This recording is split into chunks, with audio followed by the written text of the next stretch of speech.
बिस्मिल्लाहिर्रहमानिर्रहीम। आज की इस वीडियो में हम बात करने जा रहे हैं उस ताकत की जिसने दुनिया के नक्शे पर खौफ और एहतराम दोनों के रंग बिखेर दिए हैं। जी हाँ, वही मुल्क जिसे कभी दुनिया सिर्फ मेड इन चाइना के लेबल से पहचानती थी, अब वो डेंटर्स इन चाइना के नाम से जाने जाने लगी है। वही चीन जो कभी आलमी मईशत के कोने में बैठकर खामोशी से प्रोडक्शन करता था, आज सुपर पावर्स के सामने खड़ा है और कह रहा है कि अब दुनिया के फैसले बीजिंग में होंगे। अब जरा सोचिए, एक वक्त था जब दुनिया में दो ही न्यूक्लियर बादशाह समझे जाते थे, अमेरिका और रूस। लेकिन अब इस दौर में तीसरा खिलाड़ी दाखिल हो चुके हैं और वो है चीन। इसने अपनी हालिया मिलिट्री परेड में दुनिया को वाज़ेह पैगाम दिया है कि वो सिर्फ एक तिजारती कुव्वत नहीं बल्कि एक मुकम्मल अस्करी ताकत बन चुका है। इस परेड में चीन ने अपनी न्यूक्लियर ट्राइएड यानी जमीन, समंदर और फिजा तीनों से हमले की सलाहियत पहली बार दुनिया के सामने शो की है।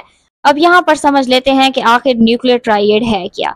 सिंपल वर्डिंग में ये वो निजाम है जो किसी भी मुल्क को नाकाबिले शिकस्त बना देता है। अगर आपके पास जमीन से लॉन्च होने वाले मिसाइल्स, समंदर के अंदर छुपी न्यूक्लियर सबमरीन्स और आसमान से उड़ते हुए बमबार जहाज मौजूद हैं, तो दुनिया के किसी भी कोने में दुश्मन आप पर हमला करने की हिम्मत नहीं करता, क्योंकि इसे मालूम होता है कि अगर एक रास्ता बंद हो भी जाए तो दूसरा और तीसरा इस पर मौत की बारिश लेकर आएंगे। चीन ने यही फलसफा अपनाया है। उसने अपनी परेड में जमीन पर खड़े द्विहेकल मिसाइल दिखाए, जैसे DF-31AG, DF-41 और सबसे खौफनाक DF-5C। ये DF-5C कोई आम मिसाइल नहीं है, ये 20,000 किलोमीटर तक मार करने की सलाहियत रखता है। इसका मतलब ये है कि चीन अपनी सरजमीन से निकले बगैर अमेरिका के अंदर तक हमला कर सकता है, और ये एक मिसाइल कई न्यूक्लियर वॉरहेड्स लेकर जाता है, यानी एक मिसाइल से कई शहर राख में बदल सकते हैं। ये multiple independent re entry vehicle technology, in short MIRV है। अमेरिका और रूस के बाद अब चीन भी इस दर्जे में दाखिल हो चुका है। अब जरा हवा के मैदान की बात करते हैं। चीन का H-69 स्ट्रेटेजिक बमबार, ये सिर्फ एक बमबार नहीं बल्कि एक उड़ता हुआ प्लेटफॉर्म है। ये GL-2 या GL-3 किस्म के बैलिस्टिक मिसाइल को हवा में लॉन्च कर सकता है। मतलब दुश्मन को पता भी नहीं चलता कि आसमान से क्या आ रहा है और तबाही पहले ही पहुंच चुकी होती है। चीन ने अपने बमबार्स को रिफ्यूलिंग की सलाहियत भी दे दी है, यानी अब वो हजारों किलोमीटर तक परवास कर सकते हैं। अब आइए समंदर की गहराइयों में। चीन की जिन क्लास न्यूक्लियर पावर्ड सबमरीन वो पोशीदा ताकत है जिनका पता लगाना तकरीबन नामुमकिन है। ये सबमरीन JL-3 मिसाइल से लेस हैं, जिनकी रेंज 10,000 किलोमीटर से भी ज्यादा है।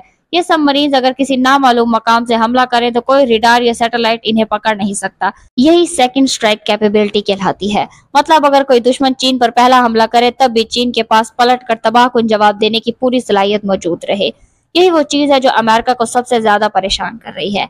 पेंटागन की रिपोर्ट्स के मुताबिक चीन अब इस काबिल हो चुका है कि किसी भी बड़े जंगी दबाव के वक्त न्यूक्लियर बैलेंस को अपनी मर्जी के मुताबिक मोड़ सके। पहले अमेरिका और रूस के दरमियान जो डेंटर्स बैलेंस था, अब इसमें तीसरा सतून शामिल हो गया है, और वो सतून है चीन। अब सिर्फ हथियार नहीं, चीन ने टेक्नोलॉजी में भी हैरानकुन छलांग लगाई है। इसने stealth drones, under water drones और हाइपरसोनिक मिसाइल में वो रफ्तार पकड़ी है जो मगरिब के लिए नाकाबिले यकीन है। WZ-8 और GJ-11 शार्प स्वॉर्ड जैसे ड्रोन्स चीन की फिजाई ताकत का नया चेहरा हैं। ये मशीनें इतनी तेज और इतनी खामोश हैं कि दुश्मन के दिफाई निजाम इन्हें देख भी नहीं सकते। चीन ने इन ड्रोन्स को अपने J-20 स्टेल्थ फाइटर्स के साथ मुंसलिक कर दिया है ताकि ये एक दूसरे के विंगमैन के तौर पर काम करें। समंदर में भी चीन के तजर्बात जारी हैं। उसने खुदकार सबमरीन ड्रोन मुतारिफ कराया है जिसका नाम HSU-001 है। ये बगैर किसी पायलट के दुश्मन की सबमरीन्स और बहरी जहाजों को ट्रेस करके तबाह कर सकता है। इस ड्रोन को अगर JL-3 मिसाइल्स के साथ नेटवर्क किया जाए तो ये एक मुकम्मल खुदकार जंगी निजाम बन सकता है। इसके अलावा चीन की मिलिट्री ताकत में जो सबसे बड़ा अंसर है वो है इसकी मैन्युफैक्चरिंग सलाहियत। चीन न सिर्फ हथियार बना रहा है बल्कि रफ्तार के साथ बना रहा है। जहां अमेरिका एक जदीद फाइटर जेट तैयार करने में बरसों लगा देता है, चीन चंद माह में J-20 की पूरी फ्लैट खड़ी कर देता है। यही रफ्तार उसके मिसाइल्स और सबमरीन प्रोग्राम्स में भी देखी जा रही है।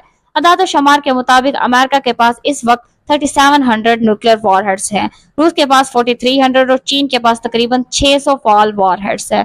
बज़ाहिर ये कम लगते हैं मगर बात वॉरहेड्स की तादाद की नहीं बल्कि लॉन्च प्लेटफॉर्म्स की है। चीन ने अब इतने लॉन्च साइलोज, बॉम्बर्स और सबमरीन्स बना ली हैं कि अमेरिका के मुकाबले में इसके पास हमले के ज्यादा रास्ते हैं।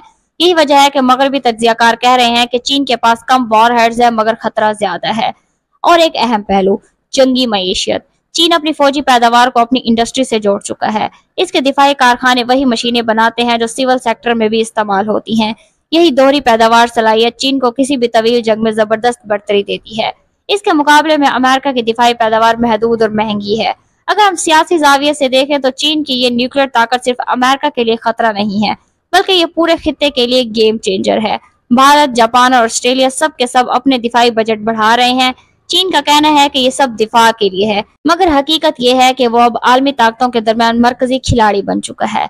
अमेरिका अब ये समझ चुका है कि अगर उसने ताइवान, जनूबी बहरिया चीन या मशरकी एशिया में कोई हरकत की तो जवाब सिर्फ सियासी नहीं बल्कि न्यूक्लियर सतह पर भी मिल सकता है। यही वजह है कि पेंटागन में अब डिपार्टमेंट ऑफ वॉर जैसी सोच उभर रही है। अमेरिका चाहता है कि किसी न किसी तरह चीन को रोक ले, मगर यह हकीकत है कि चीन अब रुकने वाला नहीं है। अब जरा एक फलसफाना पहलू पर नजर डालते हैं। चीन का मकसद जंग छेड़ना नहीं बल्कि जंग को रोकने की ताकत हासिल करना है, और यही डेंट्रेंस का असल मतलब है। दुश्मन को हमले से पहले 10 बार सोचने पर मजबूर कर देना। चीन की ये नई न्यूक्लियर ट्राइएड इसकी पॉलिसी को मजबूत बनाती है। पीस थ्रू पावर यानी ताकत के जरिए अमन। इसके साथ साथ चीन ने सॉफ्ट पावर में भी इजाफा किया है। उसके मीडिया, सफारतकारी और टेक्नोलॉजी इंफ्रास्ट्रक्चर सब एक ही बयाने पर काम कर रहे हैं कि चीन अब दुनिया को अपनी शराइत पर समझेगा। तब सवाल यह है कि दुनिया कहाँ जा रही है। अमेरिका जो कभी वाहिद सुपर पावर था, आज उसे चीन की बढ़ती ताकत के सामने अपने दिफाई बजट में बेतहाशा इजाफा करना पड़ रहा है। यूरोप बेबस दिखाई दे रहा है। रूस पहले ही चीन के साथ कंधे से कंधा मिला चुका है। नॉर्थ कोरिया खुलेआम चीन के कैंप में है, और बाकी दुनिया वो देख रही है कि नया आलमी निजाम आहिस्ता आहिस्ता बीजिंग के इर्द गिर्द तरतीब पा रहा है। आखिर में यह समझना जरूरी है कि चीन का यह पूरा न्यूक्लियर मुजाहिरा सिर्फ परेड नहीं था, ये दुनिया के लिए एक अलामती ऐलान था कि अब न्यू वर्ल्ड ऑर्डर में बीजिंग भी एक मेज पर बैठा है, बल्कि शायद अब वो मेज ही किसी ने बनाई है। और अगर कोई ताकत ये समझे कि वो चीन को नीचे रख सकती है तो शायद वो आने वाले जमाने के धमाके अभी सुन नहीं पाई। चीन अब दुनिया को ये दिखा चुका है कि वो सिर्फ माशी ताकत नहीं बल्कि अस्करी, साइंसी और स्ट्रेटेजिक मैदान में भी किसी से पीछे नहीं रहा। अमेरिका के लिए ये एक नए दौर का आगाज है, एक ऐसा दौर जहां ताकत का मरकज मगरिब से मशरिक की तरफ मुंतकिल हो रहा है। तो अब सवाल यही रह जाता है कि क्या दुनिया इस नए तवाजुन को कबूल करेगी या फिर एक नई सर्द जंग शुरू होने वाली है। वक्त ही बताएगा कि आने वाले वर्षों में किसका सूरज चमकेगा, वाशिंगटन का या बीजिंग का। मगर एक बात तय है, दुनिया की बसात अब बदल चुकी है और नए बादशाह की तख्त नशीनी शुरू हो चुकी है। अभी के लिए इतना ही। अगर इससे रिलेटेड कोई भी अपडेट आती है तो हम आपके लिए अपडेटेड वीडियो जरूर बनाएंगे। अगर आपको हमारा वीडियो इन्फॉर्मेटिव लगा हो तो वीडियो को लाइक करें, शेयर करें, चैनल को सब्सक्राइब करें और बेल आइकन दबाएं ताकि इसी तरह की इन्फॉर्मेटिव वीडियोस आप तक बर वक्त पहुंचती रहे। अपना ख्याल रखिएगा। अल्लाह हाफिज।